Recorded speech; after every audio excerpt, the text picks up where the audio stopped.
Sunana Sadiq Ado Ahmad Babba. Alhamdulillahi Rabbil Alamin. Assalatu wassalamu ala Sayyidina Rasulullah. Amma ba na farko zan fara da yi wa Allah subhanahu wataala godiya. Godiya ga Allah. Allah mun gode. Allah mun gode. Allah mun gode da wannan dama da ka bamu.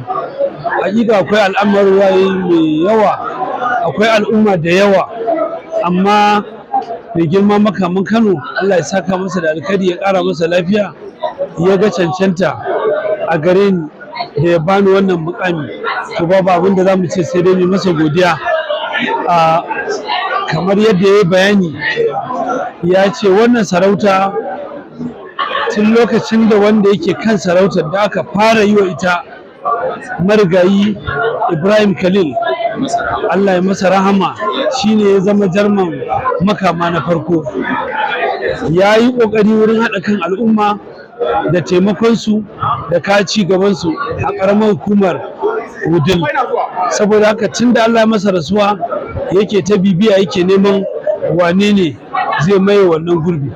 Allah mun gode maka, ba yin mu bane, sai ga cancantar a gare mu cewar za mu iya kwatantawa irin wannan abubuwan alkhairi da wannan bawan Allah ya yi.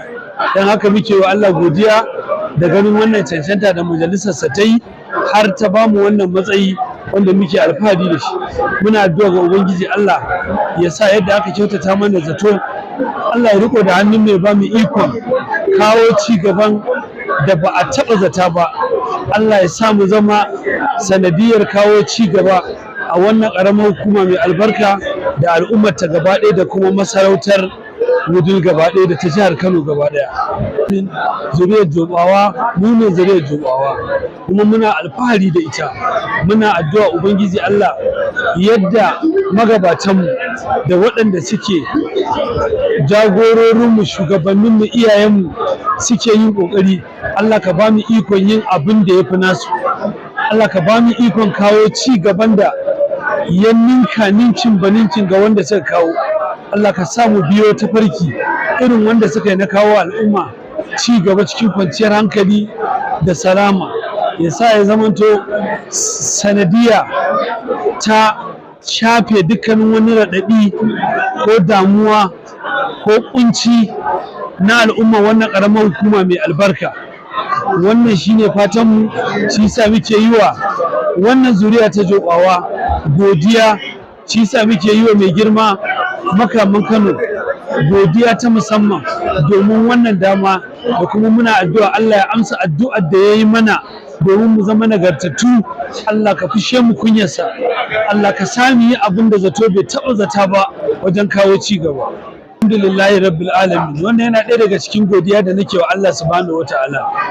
Na yi murna marar misaltuwa yadda na ga duk masoyana da waɗanda suke masoyana na nesa da na kusa, da wanda na sani da wanda ma masoyi ne daga nesa ban sani ba, suka zo suka taru a yau, suka yi dandazo don taya ni murna, wannan sarauta da aka bada.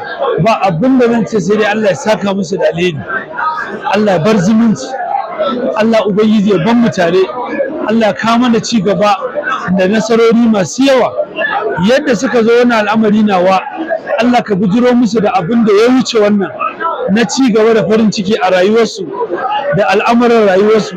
Allah ya kawo farko mai kyau da ƙarshe mai kyau a cikin rayuwarsu da zuriyarsu ila yawmil qiyamati. Na gode ƙwarai da gaske.